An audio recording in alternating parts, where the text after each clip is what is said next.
Bismillahirrahmanirrahim. Assalamualaikum warahmatullahi wabarakatuh. Lillahi ta'ala al-Fatihah. A'udzu billahi minasyaitonir rajim. Bismillahirrahmanirrahim. Alhamdulillahi rabbil alamin. Ar-Rahmanir Rahim. Maliki yaumiddin. Iyyaka na'budu wa iyyaka nasta'in. Ihdinas siratal mustaqim. Shiratal ladzina an'amta 'alaihim ghairil maghdubi 'alaihim waladdallin. Allahumma shalli ala Muhammadin. وعلى الله وبعلومه وأمدنا ببركاته آمين آمين. الفاتحة. أعوذ بالله من الشيطان الرجيم. بسم الله الرحمن الرحيم. الحمد لله رب العالمين الرحمن الرحيم مالك يوم الدين إياك نعبد وإياك نستعين اهدنا الصراط المستقيم.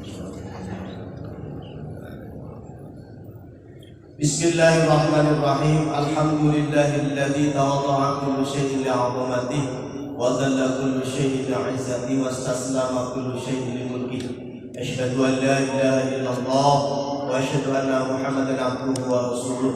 اللهم صل على سيدنا محمد عبدك ونبيك ورسولك النبي الأمي وعلى آله وصحبه وسلم تسليما بقدر عظمة ذاتك في كل وقت وحين. وقال تعالى: فإذا فرغت فانصب وإلى ربك فارغب. الآية. صدق الله العظيم. بسم الله الرحمن الرحيم. قال المؤلف رحمه الله تعالى ونفعنا به وأمدنا ببركته وأسراره في الدارين آمين. باب آداب دخول الخلاء. Bab nerangkeun tata krama tanapi tata cara adab sopan santuna dukhulal ada bidukhulil khalai lebetna kana jamban WC ya. Ini bab menerangkan tata cara adab kita memasuki kamar mandi atau WC ya.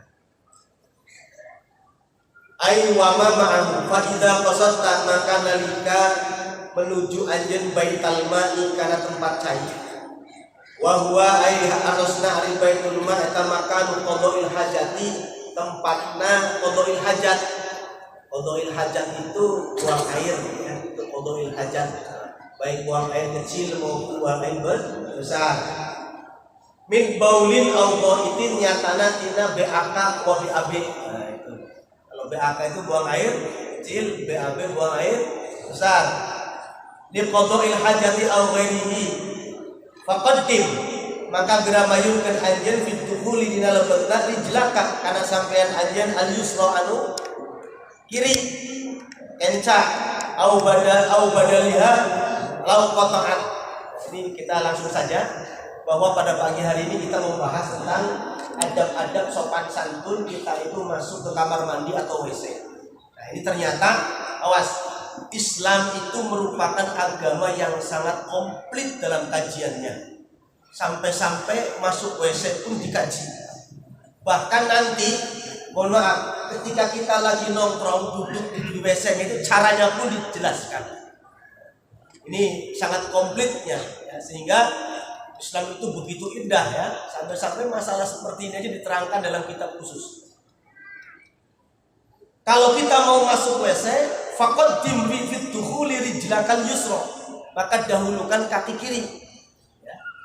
Dahulukan kaki kiri kita ketika masuk kamar mandi atau WC. Au badaliha lau quti'at. Bahkan kalau kita memiliki kaki palsu, tadi. Au badaliha ini maksudnya kaki palsu. Walaupun kaki palsu, tetap yang didepankan itu kaki kiri ketika masuk kamar mandi atau WC.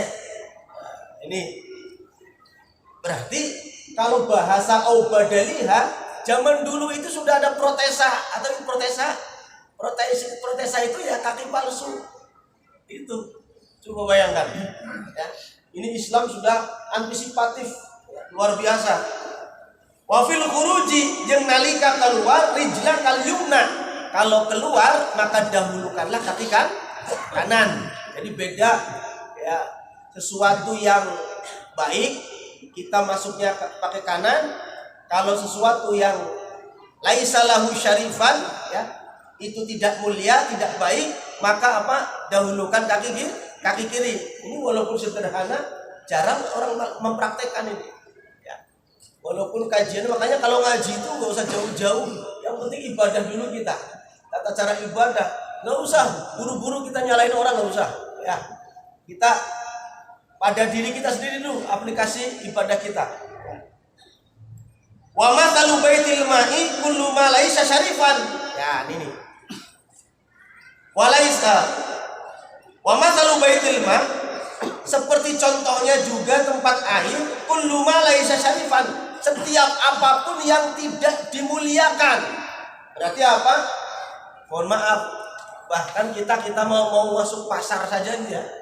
Pasar itu bukan tempat yang baik. Maka Kanjeng Nabi pernah mengatakan sejelek-jeleknya tempat itu pasar. Ya. Karena di pasar itu apa? Komplit, tempatnya orang komplit, tukang nipu ada.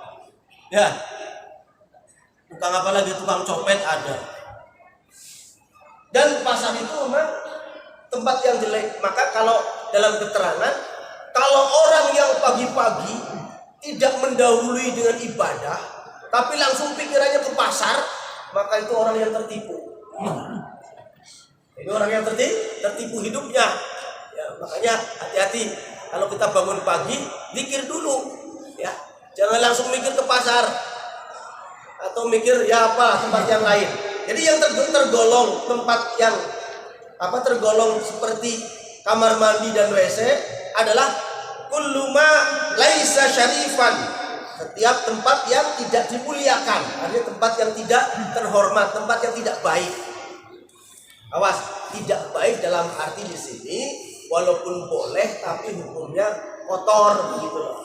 Bukan tidak baik dalam arti apa yang sifatnya tempat-tempat, mohon maaf, tempat-tempat prostitusi, tempat-tempat. Nah itu mah udah nggak usah dibahas. Ya, kalau itu nggak usah dibahas. Makanya ada keterangan begini, kenapa setan menggodanya para orang-orang yang justru lagi resep ibadah, lagi senang ibadah.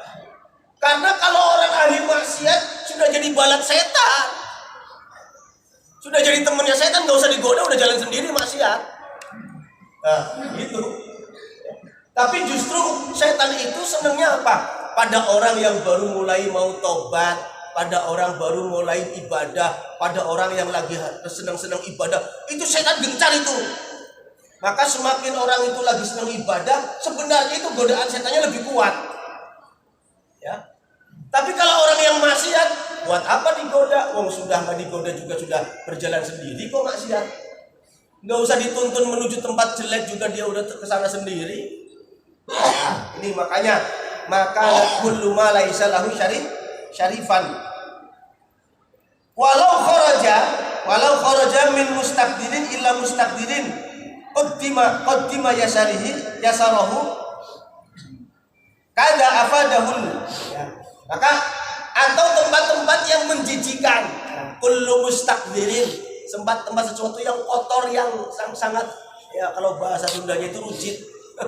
Ya, tempat-tempat yang kotor itu kita pun mendahulukan kaki kiri. Jadi tidak hanya WC saja, tidak hanya WC, tidak hanya kamar mandi, tapi sesuatu yang memang itu mustaqdir, dianggapnya menjijikan dan kotor. Ya, apalagi makanya gini Pak, sejelek-jeleknya tempat itu kan tadi kamar mandi dan pasar. Ya. Kamar mandi, WC dan pasar. Sementara bapak di rumah, ibu di rumah, kira-kira tempat yang sering dikunjungi justru apa? Justru itu. Makanya para waliullah itu makannya itu dalam keterangan kitab itu, waliullah itu makan itu cuma 3 suap makanan sama 1 gelas air itu untuk 24 jam. Bayangkan. Sehingga apa? Sehingga mereka itu para waliullah jarang sekali ke kamar mandi. Karena apa? Jarang sekali micin, jarang sekali buang air. Maka semakin banyak kita makan, akan semakin sering ke kamar mandi dan semakin sering ke WC. Buktikan saja Bapak, Ibu sekalian. Ya. Maka dalam kitabnya diterangkan bahwa para waliullah, para orang soleh itu makan itu 3 suap untuk 24 jam dengan air 1 gelas. Bayangkan. Makanya ibadahnya kuat. Wiridan itu Wudhu sholat isya dipakai untuk sholat subuh. Itu keterangannya di mana-mana itu kitab itu. Ya, kalau kita bisa sholat subuhnya pakai sholat isya, pakai wudhu sholat isya, tapi isyanya jam 2:30. Bisa nggak Pak? Bisa. Tapi kalau para waliullah itu wudhu sholat isya dipakai untuk sholat subuh, betul itu. Dan saya pernah mempraktekkan. Ketika saya mengikuti zikir bersama di Jatim, itu wirid itu dari ba'da isya sampai subuh itu imamnya itu nggak pernah berhenti, duduk terus. Jamaah sudah pada wudhu berkali-kali, tapi imamnya itu wudhu sholat isya benar dipakai untuk sholat subuh. Bayangkan, ya. Mereka kuat wiridnya. Kalau kita baru duduk aja udah pengen pipis, ya. Udah duduk aja kentut. Karena apa? Terlalu banyak makanan yang dalam perut kita. Nah, ini derajat para waliullah. Makanya betul dalam Al-Quran itu disebutkan wa may yudlil falam tajid lahu waliyyan mursyida. Berarti wali yang mursyid itu ada. Makanya kita perlu betul-betul belajar zikir itu supaya itu, ya.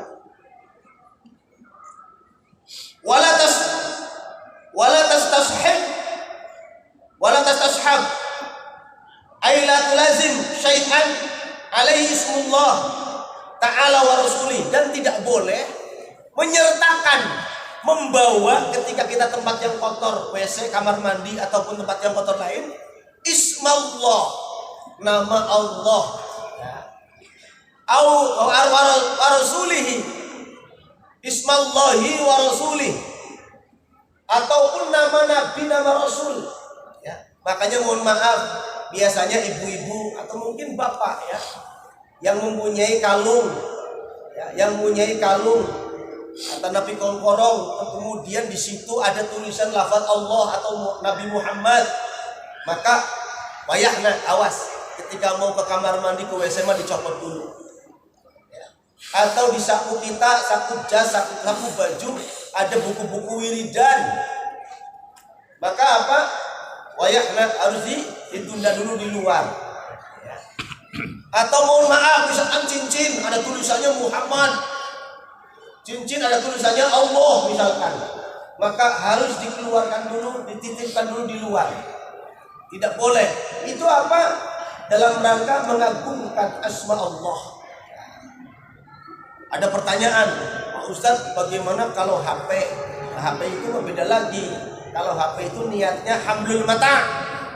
Namun hamlul mata teh membawa barang. Seperti kalau kita itu, kalau hukumnya orang haid itu nggak boleh membawa Quran. Tapi kalau ketika beli di toko Gramedia atau dibeli di mana, membeli Quran, maka ditaruh di tas, maka niatnya itu hamlul mata, membawa barang bawaan kita, bukan niat membawa Quran. Itu pun dalam keadaan seperti itu darurat, ya. Tapi kalau nggak darurat ya jangan, ya. Nah ini penting nih. Wa hamluhu makruhun fihi wal ghurubu laysat mu'azzamah li dzatiha. Bahkan hukumnya makruh. Nah, kalau makruh berarti gimana, Pak? Kalau makruh itu berarti kalau terpaksa, misalkan nggak ada orang yang dititipin, nggak ada orang yang di luar, atau nggak ada apa ya, terpaksa, ya, dibawa ke dalam, tapi apa? Dicopot dulu. Kalau misalkan kita itu memakainya, ditaruh di mana niatnya membawa mata tadi. Dan ini perlu diperhatikan, ya. Ismallah wala tadkhul hasira raqsi. Nah inilah yang jarang sekali dilaksanakan. Wala tadkhul, jeung ulah sekali-kali anjeun masuk WC hasiral raqsi, dina keayaan terbuka kepala. Harusnya kalau kita ke WC itu pakai tutup kepala. Apakah pakai anduk, ya, pakai handuk atau pakai yang lain? Tapi jarang sekarang kan, jarang. Bahkan orang itu, ya, mungkin kalau kita sudah kagok pakai kopiah baru, ya. Harusnya kalau ke WC itu pakai hasirat, wala tadkhul hasirat sih, terbuka, ya. Harus ditutupin, pakai penutup. Ai kasifau bila satrin wala yakfi fil adabi satruhu bil kammi, ya. Wa yakfi fil adabi satruhu bil kammi. Bahkan pakai kam itu sorban ya seperti ini, ditutupkan dibelikan boleh. Ya. Tapi kan kalau khawatir kena najis ya pakainya yang kecil aja. Ya. Makanya kalau orang Arab kenapa pakai igal? Pakai igal itu. Ya. Karena pakai igal itu kan kadang sorban dibelikan ya itu. Dan perlu diketahui kenapa demikian? Karena dulu itu di orang Arab itu WC-nya itu di luar, makanya bahasanya al-ghaid. Apa itu ghaid? Ghaid itu tempat lembah para gimicen. Ya. Jadi di Arab itu dulu kalau buang air besar itu tidak di walungan, itu udah nggak ada kali. Ya, tapi datang ke tempat yang sepi, yang legok. Lalu di situ dia itu, ya kalau bahasanya orang Sunda itu dolwah dolbon, modal di sawah, modal di kebun. Nah, itu. Tapi kalau di Arab kan nggak ada kebun, nggak ada sawah, adanya tanah batu yang legok begitu loh, yang legok. Maka bahasanya al-ghaid, ghaid itu tempat yang legok begitu, ya. Makanya pakai tutup kepala. Lalu kalau sekarang kita di rumahan kadang ya, mohon maaf di Indonesia itu mulai ada WC di rumah-rumah itu sekitar tahun ya katakan tahun 2000-an lah ya 90-an kesinilah itulah sudah baru ada WC. Rata-rata orang itu tadi dolwah-dolbon ya. Bahkan mohon maaf pertama kali saya masuk sini tahun berapa itu 2000 awal itu dulu itu walungan pinggir jalan gede bagai itu. Kalau subuh keluar itu bujur hukum tak? Baris. Jujur itu. Nah, itu seperti itu. Nah, kalau sekarang mah sudah rapi, peradabannya sudah bagus kan gitu ya. Maka itu seperti itu. Bagusnya pakai penutup kepala. Ya, kalau kita itu mau buang air besar. Au kashifahu min adal jinni kama afadahu ramli. Nah, karena begini, kalau kita pakai penutup kepala, itu jin itu nggak suka. Loh, nggak tahu ini ya kalau bahasa masalah jin ini kita ya, saya bukan ahli jin, ya. Akan tetapi ya bisa merasakan lah seperti itu, ya. Itu jin itu nggak suka kalau kita ke kamar mandi pakai tutup kepala, kalau ke WC pakai tutup kepala. Wallahu a'lam. Itu ada apa itu? Ya. Nah, jadi seperti itu ya. Wala hafiyal qadamain. Dan kalau masuk WC itu jangan sampai tidak pakai sendal. Harus pakai sendal. Wala hafiyal qadamain. Perkaranya kalau kita masuk ke Masjid Al-Jabbar di sini mau ke WC pakai sendal, ditewak sama security. Iya. Tapi itu ya tadi beda. Kalau WC-nya dulu zaman peradaban dulu, zaman jahiliyah bahkan sampai orang Arab primitif itu karena di tanah langsung, sehingga harus pakai sendal. Kalau di kita, ya misalkan kalau di rumah sendiri nggak apa-apa pakai sendal jepit. Ya kalau di sini pasti dicarikan, dimarahin, walaupun sendalnya sendal bersih. Berarti apa? Al-hukmu yaduru ma'ilati hukman wa adaman. Hukum itu berjalan sesuai elatnya. Kalau di Al-Jabbar ya nggak usah pakai sendal nanti ditewak. Tapi kalau di rumah sendiri pakai, ya. Di hotel boleh. Ya, kemarin saya di hotel bintang 5 sertifikasi di Jakarta itu. Ya. Itu ke WC ya pakai sendal hotel. Mau dicarekan bahkan dianjurkan. Tapi ternyata syariat menganjurkan. Berarti kalau bapak ibu di rumah sendiri beli sendal khusus ke WC, sendal jepit. Nah, cuman elatnya di sini adalah apa? Karena takut terkena najis. Kalau kita yakin tidak terkena najis, nggak pakai sendal ya nggak masalah. Wong WC kita bagus kok, keramiknya kinclong, baunya wangi. Kalau kita kencing juga kita perhatian, ya. Bahkan begini Pak, nanti di kitab ini terangkan di belakangnya. Kalau kita cebok, jangan di tempat kita membuang air di situ. Pindah mudah kalau mau cebok itu.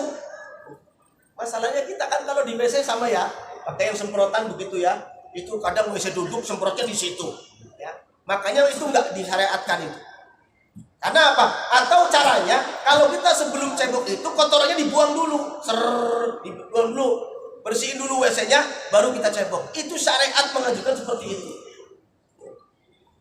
Nah kalau contoh lagi, kita tidak boleh kencing sambil berdiri.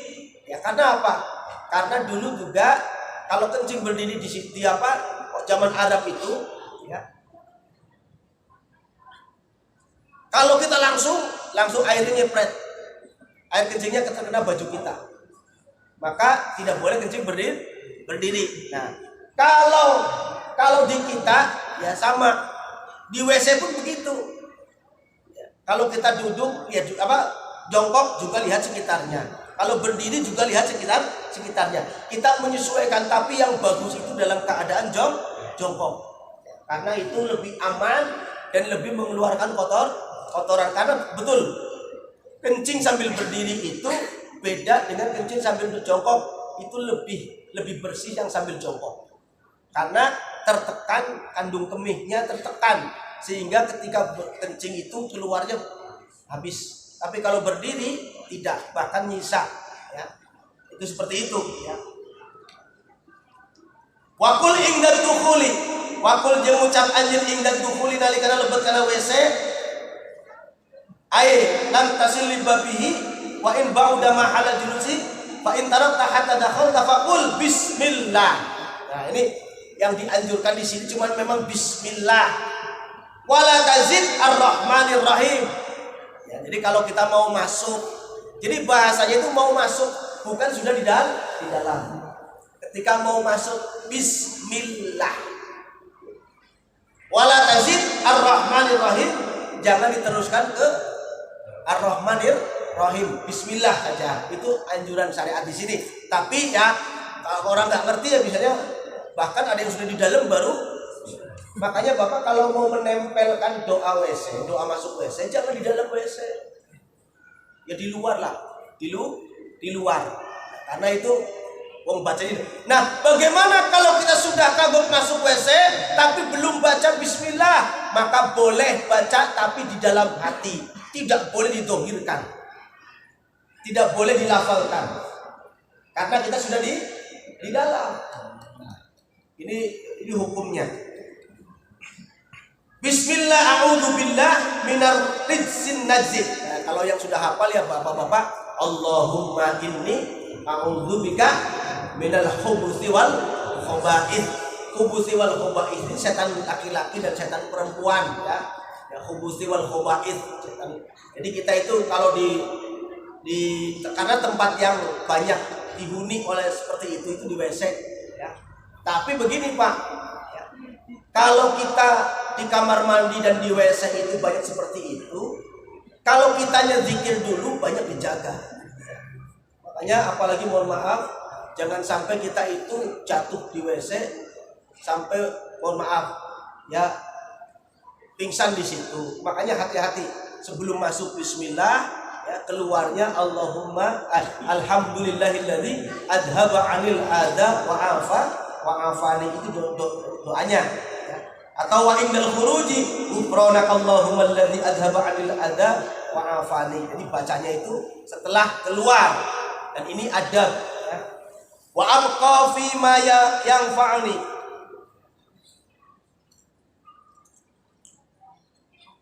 Wa yanbaghi an ta'iddan nubala. Wa yanbaghi jeung saena an ta'idda anta'uddal nubala ay antahduru ahjar istinja. Nah ini itu istinja itu dulu ya, karena di Arab itu jarang sekali air, maka kalau ke al-ghaid pakainya istinja. Istinja itu apa? Pakai batu 3 dibuat untuk mohon maaf membersihkan kotoran, ya. Kalau di kita itu ya sudah tidak pakai batu lagi, pakainya apa? Air. Itu air sudah pasti, karena air itu sudah memang sudah yang diharuskan. Maksudnya kalau tidak ada air, sekarang itu banyak tisu, ya. Makanya mohon maaf, kalau di WC orang barat, di WC orang luar negeri itu jarang sekali pakai air. Pakainya tisu. Pakainya tisu. Mau BAB, mau BAK pakainya tisu. Tah gorengnya orang barat deh. Tapi kalau di kita kan pakainya air. Ya. Karena dalam kitab Mizanul Kubro, kenapa harus pakai air? Karena air itu lebih membersihkan. Bahkan kalau dipakai mandi itu li'in asyil badan, lebih menghidupkan tubuh kita. Maka bedakan Pak, Bapak nggak mandi-mandi dengan bapak-bapak yang suka mandi, itu beda kulitnya. Ya. Dan wajahnya itu beda. Orang secara timing saja itu beda, mandi sebelum subuh dengan mandi pada subuh. Ya. Kalau mandi sebelum subuh itu sehat, orangnya biasanya jauh dari sifat pikun, jauh dari stroke. Ya. Itu karena ada syariatnya, ada ajarannya. Ya. Tapi kalau orang yang mandinya pada maghrib sampai sebelum pada isya itu tidak dianjurkan. Ya. Tidak dianjurkan. Nah, itu penting, makanya beda secara timing. Wa alla tastanji bil ma'i fi maudhi qadah, ini Pak yang tadi saya sampaikan. Wa alla yastanjiya jeung ulah sakali-kali istinja kana dibebersih anjeun bil ma'i kalayan cai fi maudhi qada'il hajati, di tempat kita buang air besar tuh. Jadi kalau mau cebok jangan di WC-nya. Kita keluar dari WC, cebok di situ. Ya. Kalau di rumah sendiri ya. Ya, kalau di rumah sendiri. Ya. Atau caranya WC-nya itu disiram dulu pakai air yang banyak, kotoran sudah masuk ke dalam safety tank, bersih dulu baru kita cebok. Itu syariat. Ya. Jangan diantem masih ada kotoran kita cebok di situ. Ya. Apalagi mohon maaf ya, kalau kita itu BAB itu kan biasanya kalau jatuh itu kadang ada yang nyipret ke atas. Apalagi kalau kotorannya itu tidak keras ya, itu pasti kemana-mana. Maka bersihkan dulu. Ya. Kalau mau cebok keluar dari tempat. Nah inilah makanya dalam syariat pun dianjurkan begini Pak. Tidak dianjurkan Pak. Tidak dianjurkan bukan berarti haram ya, bukan berarti tidak boleh. Tidak dianjurkan membuat tempat wudhu di kamar mandi yang ada WC-nya. Kita kalau bikin rumah tuh ada tempat wudhunya itu, hendaknya tempat wudhu di luar kamar mandi. Itu fikih luar biasa. Ya. Karena takutnya apa? Takutnya kita itu kotorannya itu nempel di kaki atau nempel di mana, atau setelah wudhu tetap di situ ada kotoran. Terlebih kalau kita di WC umum. Jangan wudhu di WC umum. Kita nggak tahu di situ. Yang BAB-nya jorok, yang BAB-nya bersih. Apabila kita lihatnya sih air semua, padahal ternyata di situ air kencing misalkan. Ketika wudhu malah nyepret. Nah itu proses itu nyepret. Itu teknik ya Pak, teknik. Bahkan kalau kita mau kencing pun, kalau jongkok kayaknya khawatir, berdiri lah daripada sakit perut sakit ini, mendingan berdiri. Tapi mohon maaf, supaya air itu jatuhnya tidak nyepret, bagaimana teknisnya? Bapak bisa ngatur sendiri. Gimana saya? Yang penting nanti disiram yang bersih. Daripada nongkrong duduk nanti sarung kita nempel ke tanah, nempel ke lantai ternyata kotor ada air kencingnya, ya bisa jadi kita mohon maaf sambil berdiri tapi apa? Bagaimana jatuhnya air kencing itu tidak nyepret kemana-mana. Setelah itu disiram. Itu teknis Pak, karena tadi al-hukmu yaduru ma'illati hukman wa adaman. Jadi kita melihat hukumnya, lihat teknisnya. Jadi kalau kita mau cebok di tempat yang aman. In lam yakun mu'iddan lidzalika li alla ya'uda alaihi rasas tuh. Supaya cipretan air najis tadi tidak kembali lagi ke kita, itu bahasanya. Allah ya'udda ar-rasas alaihi rasas fayunajjisuhu bi khilafil mustanji bil hajar. Tapi kalau akan kembali najis itu. Nah, kalau yang ceboknya pakai batu atau tisu, itu syaratnya pun ada Pak. Syaratnya kotoran masih di tempat, kotoran tidak terkena air yang lain, dan kotoran itu belum pindah ke tempat. Kalau kotorannya sudah pindah ke tempat di lubang, mohon maaf, tempat keluarnya kotoran, maka tidak boleh pakai batu, pakai tisu, tapi harus pakai air. Karena ini walaupun sedikit, tapi memang ini perkara ibadah, kadang orang tidak hati-hati ya. Itu kalau kita dari WC, hati-hati ya kalau di WC itu, karena saking ribuannya orang jamaah, kadang ada yang rapi, ada yang bersih, ada yang kadang cornya di mana gitu. Sehingga apa? Sekitarnya kotor. Maka kita kalau mau wudunya misah. Di sini udah bagus itu, wudunya misah, tempat wudu sendiri, WC sendiri. Ya. Atau kalau misalkan di masjid-masjid yang kecil biasanya apa? Setelah keluar tempat wudu ada air yang menggenang, itu mengalir, itu ada sirkulasinya. Tujuannya supaya tadi kotor kaki kita langsung celum ke situ, bersih sudah. Biasanya pakai ram besi, ke bawahnya mah dalam. Karena apa? Untuk mengukur 2 kolahnya. Kalau masih kurang 2 kolah, itu masih najis. Ya, kecuali sirkulasi airnya banyak. Tapi kalau udah pendek, cuman katakanlah 15 cm, airnya tetap itu saja. Saking ribuan banyak orang ya tetap najis. Tapi biasanya kalau pengurus masjidnya tahu, dalam ada 2 kolah, tapi ditiram pakai besi kuat, sehingga apa? Tetap volume airnya tetap banyak, masuknya juga ada, sirkulasi juga. Demikian para sekalian, pada pagi hari ini sedikit ya tentang teknis pelaksanaan toharoh ya sebelum wudhu. Mudah-mudahan apa yang disampaikan menjadi ilmu buat kita untuk diamalkan dalam kehidupan sehari-hari, terlebih ketika kita melaksanakan ibadah. Kurang lebihnya mohon maaf. Wallahul muwaffiq ila aqwamit thoriq. Wassalamualaikum warahmatullahi wabarakatuh. Waalaikumsalam. Sallallahu ala Muhammad. Sallallahu alaihi wasallam. Sallallahu ala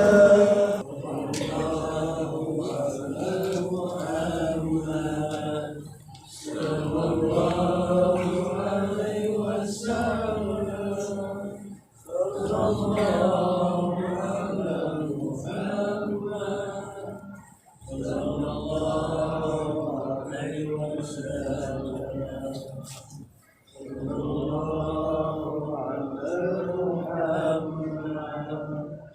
Allah